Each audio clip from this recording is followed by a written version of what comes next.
Astro দিশা।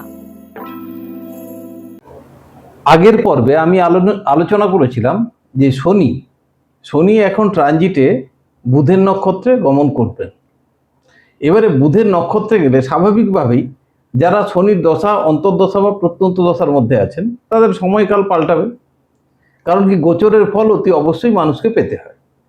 তো সময়কাল যদি পাল্টায়, হয় ভালো হবে, নয় খারাপ হবে, নয় মিডিওকার, অর্থাৎ যেমন ছিল সেরকমই থাকবে। এই ধরনের পরিবেশ কিন্তু তৈরি হবে।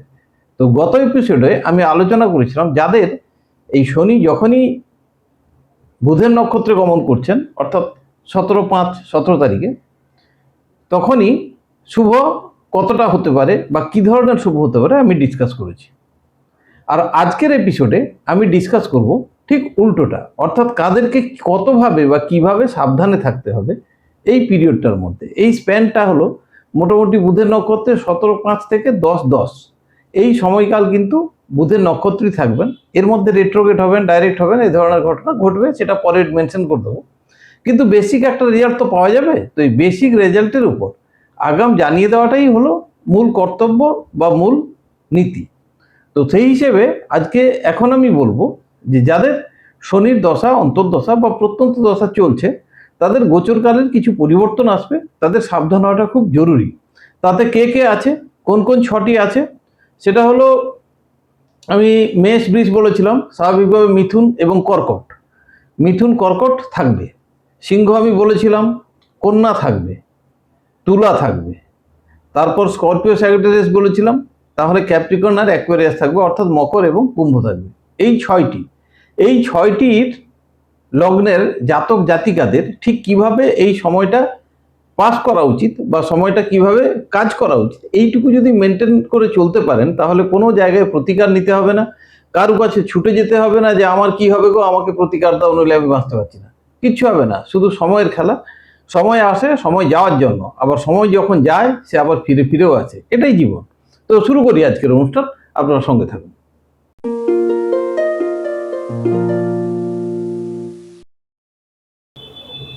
নমস্কার, আমি বিশ্বজিৎ, আর আপনারা দেখছেন অ্যাস্ট্রো দিশা। আপনাদের সবাইকে স্বাগত জানাই। এই অনুষ্ঠান দেখার জন্য অনেক অনেক ধন্যবাদ আপনাদের। আর এই অনুষ্ঠান দেখে যদি আপনাদের মধ্যে কোনো পরিবর্তন আসে বা সঠিকটা জানার প্রয়াস আপনারা করেন, তাহলে সবচেয়ে বেশি আনন্দিত হব। তো শুরু করা যাক। ট্রানজিট অর্থাৎ গোচরের পরিবর্তনের ফলে 17/5 শনি প্রবেশ করছেন মার্কারির নক্ষত্রে মীন রাশিতে। তো বুধের নক্ষত্রে যাওয়ার সঙ্গে সঙ্গে যে ঘরগুলো কানেকশন হচ্ছে, আমরা কৃষ্ণমূর্তি সিস্টেমে বারবার বলি যে শনি সবার জন্য ফল দেবেন না, দেবেন সে তার নিজস্ব দশা, অন্তর্দশা বা প্রত্যন্ত দশার মধ্যে ফলটা দেবেন। আপনার যদি বৃহস্পতির দশা চলতে থাকে, তাহলে আপনাকে দেখে লাভ হবে না, দেখে তাদেরই জন্য লাভ হবে যাদের শনির দশা, অন্তর্দশা বা প্রত্যন্ত দশা চলছে। তো যার জন্য স্পেসিফিক্যালি প্রত্যেকটি দশা অন্তর্দশা ধরে ধরে বলাটাই আমাদের নিয়ম। তো সেই জন্য শনির যে গোচর ফল, সেই গোচর ফলটায় যাদের ভালো হয়েছে গত এপিসোডে আমি অলরেডি ডিসকাস করেছি। আজকে খারাপ বলবো না, কিন্তু কি হতে পারে বা কি হতে চলেছে আমি সেইটা ডিসকাস করব এবং বলার চেষ্টা করব যে আপনারা এই সময়টা কিভাবে অতিবাহিত করবেন। তো প্রথমেই আমরা শুরু করব মিথুনকে নিয়ে। কারণ কি, মেষ এবং বৃষ ভালোর দলে ছিল, বলা হয়ে গেছে। এখন বলবো মিথুন, কর্কট। মিথুন যাদের লগ্ন, রাশি নয় কিন্তু, মিথুন যাদের লগ্ন, তাদের ক্ষেত্রে শনি মার্কারি বা বুধের নক্ষত্রে গেলে কানেকশন দিচ্ছে কি কি 1, 4, 8, 9 এবং 10। কারণ শনির দুটো ঘর অবস্থান এক জায়গায় এবং বুধের দুটো ঘর। বুধের অবস্থান ধরা সম্ভব নয়, কারণ বুধ ফার্স্ট মুভিং প্ল্যানেট। তো আমরা 5টা ঘর পাচ্ছি, 1, 4, 8, 9, 10। একটা জিনিস বলে দিই, প্রথম কথা হলো 1, 8, অর্থাৎ আপনারা এই সময়কালে অর্থাৎ 17/5 পরে টেনশনে পড়বেন, টেনশনে আপনাদের থাকতে হবে। কারণ কি, 8 রয়েছে, কিসের টেনশন থাকবে? প্রফেশনের জন্য চিন্তা থাকবে। এমনকি প্রফেশনাল চেঞ্জেস আসার সম্ভাবনা এই সময় প্রবল, অর্থাৎ চাকরি ছেড়ে অন্য চাকরিতে যাওয়া, এই ধরনের কোনো জায়গা কিন্তু তৈরি হচ্ছে। এবং অষ্টম থাকার জন্য সেটা আপনার ফেভারে থাকবে না, আপনাকে বাধ্য করে ওই জায়গাটা পরিবর্তিত করা হবে। 4, 8-এর সাথে যুক্ত থাকার জন্য ছোটোখাটো অ্যাক্সিডেন্ট থাকবে। বাড়িতে সাংসারিক অশান্তি কিন্তু তুঙ্গে উঠবে, ইগোয়েস্টিক প্রবলেম থাকবে। ফলে সাংসারিক অশান্তি তো এই সময় প্রচণ্ডভাবে মাথাচাড়া দেবে। এবং কোনো রকম স্পেকুলেশন বা ইন্টেলিজেন্সি এই সময় কিন্তু কাজ করবে না। ফলে এই যে সময়টা, এই সময়টা মোটেই সুখকর নয়। যদিও স্ট্যাটাস থাকবে, আপনাদের স্ট্যাটাস থাকবে, সমাজে সব কিছু থাকবে, কিন্তু ডিজায়ার ফুলফিল হওয়ার জায়গা এটা নয়। আবার উল্টো দিকে ব্যাপক যে খরচ হয়ে বেরিয়ে যাবে তা নয়, কিন্তু এই সময় ইনভেস্টমেন্ট না করেই ভালো। ইনভেস্টমেন্ট করলে ওটা কিন্তু ব্লক হয়ে যাবে। ফলে কোনো প্রকার ইনভেস্টমেন্ট এই সময় না করাই ভালো। আর চাকরি চেঞ্জ যদি হয় তাহলে সেটাও আপনার প্রেসারে পড়ে চেঞ্জ হবে, এটুকু মাথায় রাখতে হবে। তাহলে আপনার কি করণীয়? মাথা ঠান্ডা রাখতে হবে, বাড়িতে পরিবেশটাকে ভালো রাখার জন্য চুপ থাকতে হবে, সবসময় কথার উত্তর দিতে হবে এমন কোনো ব্যাপার না। ইনভেস্ট করতে যাবেন না, নিতান্ত যদি না হয় আমার মনে হয় ইনভেস্ট এই সময় না করাটাই বুদ্ধিমানের কাজ। যেটা হচ্ছে সেই সময়টাকে ভালো মেপে জুপে কাজ করুন, যাতে আপনার এগেনস্টে না যায়। অধৈর্য হবেন না, ধৈর্য ধরে ক্রিজে টিকে থাকুন, তাহলে এই সময়টা আপনি ওভারকাম করতে পারবেন 10-10 পর্যন্ত। তারপর আবার সময় পাল্টে যাবে। এরপর আছি কর্কট। কর্কটের ক্ষেত্রে যে কানেকশনটা হচ্ছে সেটা হলো 3, 7, 8, 9 এবং 12। 3, 7, 8, 9 এবং 12। তাহলে কি হচ্ছে? 3, 8, 12। টেনশন, চিন্তা এমনভাবে আপনাকে গ্রাস করবে, মনে হবে যেন পাগলই হয়ে যায়। এবং যাদের সত্যিকারের ঠিকুজিতে মানে নাতাল চাটে 3, 8, 12-এর কানেকশানে যদি শনি থেকে থাকে, তাহলে কিন্তু প্রায় পাগল হয়েই ঘুরবেন ওনারা। এরকম সিচুয়েশন কিন্তু অতি অবশ্যই তৈরি হতে চলেছে 3, 8, 12 কানেকশন থাকার জন্য। এবং যেহেতু 9, 12-এর কানেকশন, 3, 9, 12, আপনারা অনেকে আছেন যারা বাইরে বেড়াতে যেতে পারেন। এখন প্রশ্ন উঠতে পারে যে আপনি বলছেন 3, 8, 12-এর কানেকশন, 3, 9, 12-এর কানেকশন যদি একই ব্যক্তি হয়, তাহলে কে পাগলের মতো চিন্তা করবে আর কে বাইরে বেড়াতে যাবে? কারণ বাইরে বেড়াতে যাওয়াটা তো আনন্দের ব্যাপার।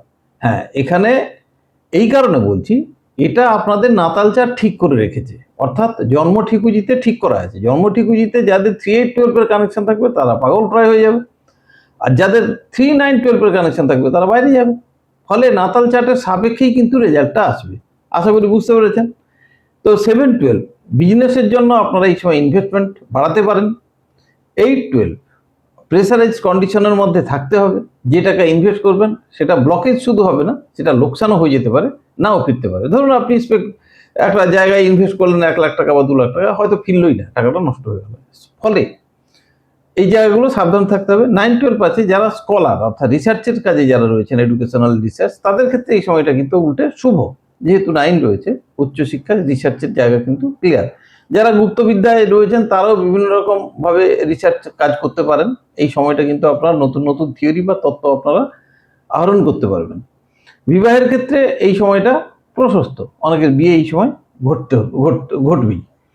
তো এই হলো মোটামুটি আপনাদের চার্ট। তাহলে আপনাদের সাবধানে কি থাকতে হবে? প্রথম কথা হলো ইনভেস্টমেন্ট এই সময় না করা ভালো। আপনি যতই প্রেসারে থাকুন না কেন, মাথা ঠান্ডা রাখতে হবে। যেহেতু আপনার বিজনেসে 7, 8, 12 অর্থাৎ ইনভেস্টমেন্ট করা মানে সেটা অন্যের ঘরে গিয়ে লোকসান হওয়ার সম্ভাবনা রয়েছে। ফলে এই সময় না ইনভেস্টমেন্ট না করে ব্যবসা নতুন না খোলাই ভালো। ধৈর্য ধরুন, সময় সব ঠিক করে দেবে। অনেকটা সময় তো পেরিয়ে এলো, এই সময়টাও সেই রিস্কটা না নেওয়া ভালো। চাকরি যারা করেন এই সময় চাকরি যাওয়ার সম্ভাবনা আছে। পরবর্তী চাকরি পাওয়ার জন্য অপেক্ষা করতে হবে একটু। কতদিন? 10 পর্যন্ত তো অপেক্ষা করতেই হবে, এরপর সুযোগ অবশ্যই আসবে। তাছাড়া যেটা হচ্ছে সেটা হলো ডিপেন্ডেন্সি বাড়বে, অর্থাৎ যখন টেনশনের ফলে সাংসারিক জীবনে একে অন্যের প্রতি ডিপেন্ডেন্সিটা বাড়বে। তবে আবার বলছি, টেনশন নেবেন না, সময় কিন্তু স্থায়ী নয়, সময় কিন্তু চেঞ্জ হতে থাকবে। ফলে বেশি টেনশন নেওয়ার দরকার নেই। মোটামুটি ভালো বা মন্দ মিলিয়েই জীবন চলতে থাকে। এভাবেই থাকুন, তারপর দেখা যাবে। এরপর আসি, সিংহ হয়ে গেল কন্যা। কন্যা হতে 4, 5, 6 এবং 9, 12। 4, 5, 6, 9, 12। শনি 4, 5, 6 আর মার্কারি 9, 12। এখানে একটা জিনিস বলি, আপনাদের আর্থিক যে জায়গাটা সেটা কিন্তু বড্ড নড়বড়ে হয়ে যাবে হঠাৎ করে। অর্থাৎ যে স্ট্যাটাসে আপনারা আছেন বা যে স্থিতিতে আছেন সেখান থেকে একটু নিচের দিকে হঠাৎ করে ডাউনওয়ার্ড হয়ে যেতে পারে। কারণ কি 5, 9, 12 যখন থাকে তখন স্থিতি কিন্তু একটু নড়বড়ে হয়। যদিও স্থায়ী প্রপার্টি বা আর্নিং বন্ধ হবে না, কিন্তু আপনারা যে স্ট্যাটাসেই থাকুন না কেন একটু ডাউন হতে বাধ্য। কারণ কি চাকরি বাকরির ক্ষেত্রে এই সময় বড্ড বাজে সময়, অর্থাৎ চাকরিহীন হতে পারেন। যারা স্বাধীন প্রফেশন করছেন তাদের ঘোরাটাই সার হবে, প্রফিটের মুখ দেখলেও সেটা চোখে পড়ার মতো নয়।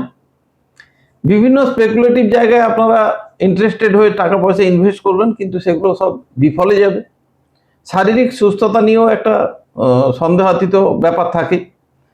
স্থায়ী প্রপার্টি বা এডুকেশনের ক্ষেত্রে যারা আছেন, এডুকেশনের ক্ষেত্রেও অমনোযোগিতা বৃদ্ধি পাবে, কিন্তু চলবে। তাছাড়া যেটা থাকছে সেটা হচ্ছে দ্বাদশ ভাব, অর্থাৎ ব্যয়ভাব অত্যধিকভাবে ব্যয় হবে। ফলে এই সময়টা কন্যা যাদের কন্যা লগ্ন, তাদেরকে এই সময়টা যথেষ্ট বুঝে সুঝে পা ফেলতে হবে। যেটা কর্কটের ক্ষেত্রে ফেললাম ঠিক সেই রকমভাবেই, অর্থাৎ হিসেব করে চলতে হবে, ঘাবড়ে গেলে হবে না। কারণ কি, টাইম চিরস্থায়ী হয় না, এই টাইম পাল্টে যাবে। ধৈর্য ধরে থাকতে হবে, এখন ইনভেস্টমেন্ট বন্ধ করতে হবে। চাকরি যে চাকরি করছেন স্টেবল হন, একদম মুখের উপর কিছু বলবেন না, চাকরি চলে যেতে পারে, বা কিছু এখান থেকে ছাড়লে অন্য জায়গায় চলে যাবো, এখন চাকরি পাওয়ার যোগ থাকবে না কিন্তু। অর্থাৎ যে যেখানে আছেন টিকে থাকার চেষ্টা করুন, ওটাই ভালো হবে। ধার দেনার মধ্যে জড়িয়ে পড়ার সম্ভাবনা রয়েছে, লোন টোন নিয়ে সেই লোনও হাত থেকে বেরিয়ে যাবে। ফলে সেদিকে কনসাসলি, অর্থাৎ আর্থিক বা সামাজিক প্রত্যেকটা পদক্ষেপ বুঝে শুনে ফেলুন, সেটাতেই বুদ্ধিমানের কাজ হবে। এই হলো কন্যা। এরপর আসছি পরের লগ্নে, তুলা লগ্নের ক্ষেত্রে একটা কথা বলি, এখানে কানেকশন যেটা হচ্ছে 4, 5, 6, 9 এবং 12, অর্থাৎ 4, 5, 6, 9, 12। ধার দেনার ক্ষেত্রে এই সময়টা কিন্তু অবশ্যই সাপোর্ট করছে, অর্থাৎ ধার দেনায় জড়িয়ে যাওয়ার একটা সম্ভাবনা রয়েছে। 5, 9, 12, অর্থাৎ আর্থিক অবনতি অবশ্যই হবে। যে স্থিতিতে আছেন, যে স্ট্যাটাসে আছেন, সেখান থেকে আর্থিক অবনতি হতে বাধ্য।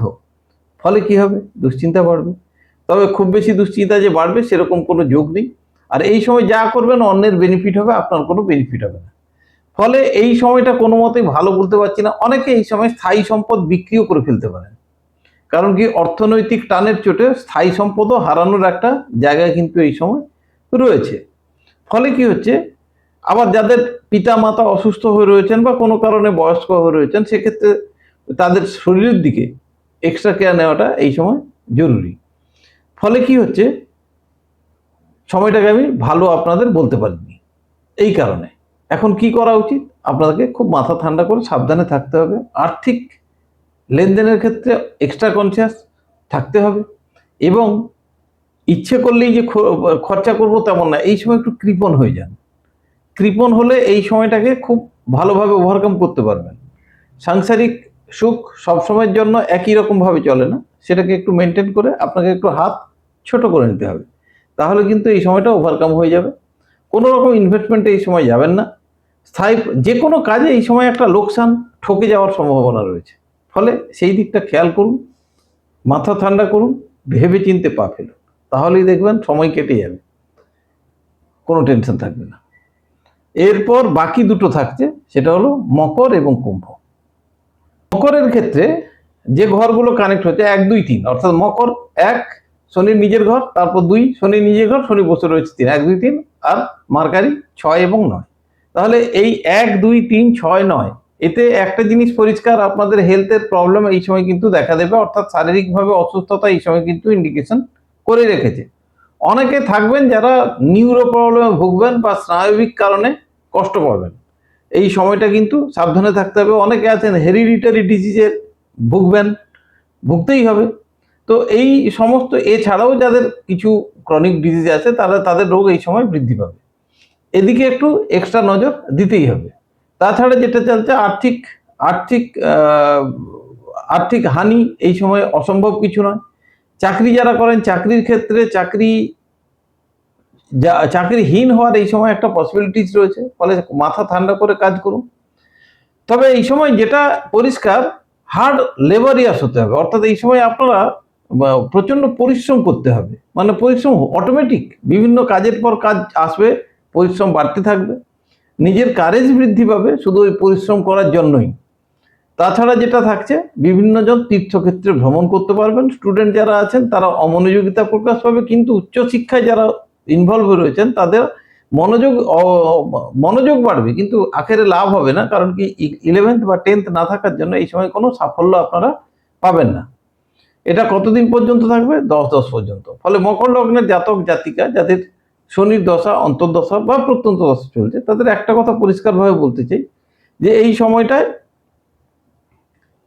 সবকিছু করুন, ধৈর্য ধরে করুন। কারণ আপনার এগেনস্টে এই সময়টা আছে। অনেকে বাড়ি পরিবর্তন করতে পারবেন এই সময়, অর্থাৎ বাড়ি পরিবর্তন করতেই হবে। এই ধরনের স্থিতিগুলো সব রয়েছে, যেগুলো স্বাভাবিকভাবে অন্যরকম মনে হলেও এটাই ভাগ্য। ফলে কি হচ্ছে, আপনাদের যেগুলো বললাম সেগুলো মিলিয়ে নেবেন, আর এগুলো থেকে ভালো থাকার জন্য আনন্দে থাকুন, ভালো করুন, ভালো চিন্তা করুন যাতে শারীরিক অসুস্থতা না হয়, সাবধানে থাকতে হবে। তো সেইভাবেই এই সময়টা অতিবাহিত করুন। এরপর আসছি কুম্ভ। কুম্ভর ক্ষেত্রে কানেকশন হচ্ছে 1, 2, 5, 8, 12। 1, 2, 5, 8, 12। দেখুন 5, 8, 12কে আমি সবসময় ভয় পাই। অর্থাৎ আর্থিকভাবে স্থিতাবস্থা থাকবে না। হঠাৎ করে একটা বড় মেজর লোকসান আপনাদের সামনে অপেক্ষা করছে। কোনো রকম ঝুঁকি নিলেই কিন্তু বিরাট টাকা গচ্চা যাবে বা লোকসানে পড়ে যাবে। আর সেই লোকসানের ফলে আর্থিক দীনতা প্রকাশ পাবে এবং জমানো পয়সা হুড়মুড় করে বেরিয়ে যাবে। ফলে এই সময়ে কোনো রকম ঝুঁকিপূর্ণ কাজ আপনাদের না করা সবচেয়ে বুদ্ধিমানের কাজ। কোনো রকম কোনো নতুন কাজে হাত দেবেন না। মনে হবে যে এখানে ইনভেস্ট করলে আমি রাতারাতি অনেক টাকা আর্ন করতে পারবো বা আজ নয় কাল হেভি প্রফিট পাবো, কিন্তু সেরকম হওয়ার সম্ভাবনা আমি দেখছি না। কারণ কি 8-12 থাকার জন্য আপনারা একটা প্রেসারাইজ কন্ডিশনে পড়ে যাবেন। হঠাৎ করে যেন কেউ প্রেসার দিচ্ছে, অর্থাৎ আপনি এমন একটা পরিস্থিতি তৈরি হবে যে আপনাকে করতেই হবে। আর সেই করতে হবে যদি একবার মাথায় চলে আসে তাহলে কিন্তু আপনার বেরিয়ে গেল। ফলে এই জায়গাটা সাবধান করলাম। অ্যাস্ট্রোলজি মানে এই নয় যে পাথর পরে ভাগ্য পাল্টানো। অ্যাস্ট্রোলজি মানে আগে থেকে কনসাস করে দিলাম, আপনি তৈরি থাকুন। 2-12 আর্থিক ক্ষয়ক্ষতি হবে, 5 আছে ফলে অন্যের কাছে যাবে। এমন হতে পারে অনেকে এই সময় চিট হতে পারেন টাকা পয়সা কারুকে দিয়ে। ফলে প্রতারিত না হয়ে নিজের কাছে নিজে রাখুন। কর্ম সংক্রান্ত ব্যাপারে একটা টেনশন থাকছেই, কারণ কি দশম ভাব এক্ষেত্রে অনুপস্থিত থাকছে। কিন্তু যারা করছেন তারা যেমন আছেন সেই রকমই থাকবেন, সেক্ষেত্রে হানি হওয়ার কোনো দৃষ্টান্ত দেখতে পাচ্ছি না। আর্থিক ক্ষয়ক্ষতিটাই মেন এই সময় হতে পারে। ফলে এইটাকে আমি ভালো বলতে পারিনি, যে এটাকে সাবধানে থাকাটা জরুরি। আর এই সাবধানতা যদি মেনটেন করেন তাহলে আপনারা কিন্তু বেশ অনেকটাই ওভারকাম করতে পারবেন জীবনকে। এই হলো আজকের মোটামুটি ছখানা যেটা বললাম, তাদের মোটামুটি জিস্ট। অর্থাৎ এই 6 লগ্ন এদেরকে সাবধানে এই সময় থাকতে হবে। কি করবেন না করবেন সেটাও বললাম। আশা করি আপনাদের কাজে লাগবে। আর যদি কাজে লাগে তাহলে অবশ্যই কমেন্টস বক্সে কমেন্টস করবেন, পারলে সাবস্ক্রাইব করবেন নতুন যারা দেখছেন, তাহলে আরও নতুন নতুন ইনফরমেশন ডে বাই ডে দিতে থাকবেন। ভালো থাকবেন, নমস্কার।